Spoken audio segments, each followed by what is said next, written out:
It is shocking to see reports of gang violence and retribution gang violence over and over again in our fair city of Madison. After all, we don't want to be like Chicago. People are aghast. But I thought of the times I spent as a reporter covering crime and politics for years on NBC 15, and the juvenile court administrator at the time told me that the key to any kid is to have one significant adult in his or her life, one significant adult. Mom and dad may not be there for some reason. So you need an older sibling or grandparent or aunt or uncle for that child to have a chance.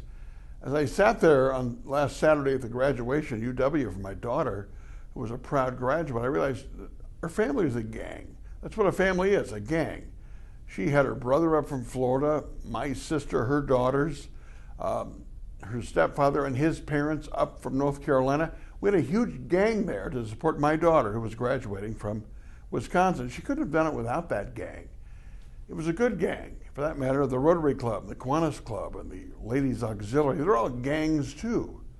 Just they're different gangs that have guns and knives and sell drugs and kill people because they're involved in a more harsh economic reality.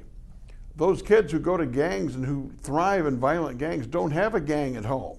They don't have all kinds of grandparents and aunts and uncles and siblings and cousins coming to see them or supporting them.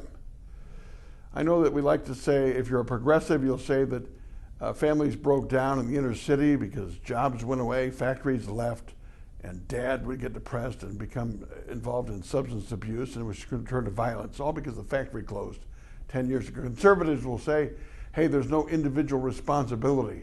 Pull yourself by the bootstraps. But I will say this, and I'll say this to fathers out there. I don't care if you have no money, you haven't worked in 10 years. If you're a father and you bring your child into the world, you need to be there for that child. It isn't just about money. Put yourself last, because when you have a child, that child becomes first ahead of you. I have little patience for men who say they had no self-esteem and they couldn't be there for their kid because they lost their job. I wish I could say the word, but it stands for BS. And those are my 2 minutes. My 2 cents are brought to you by Edge Construction and Capital Consultants. Bill McCoshen, a lobbyist who worked for Tommy, he was a lobbyist downtown, get things done in a hurry.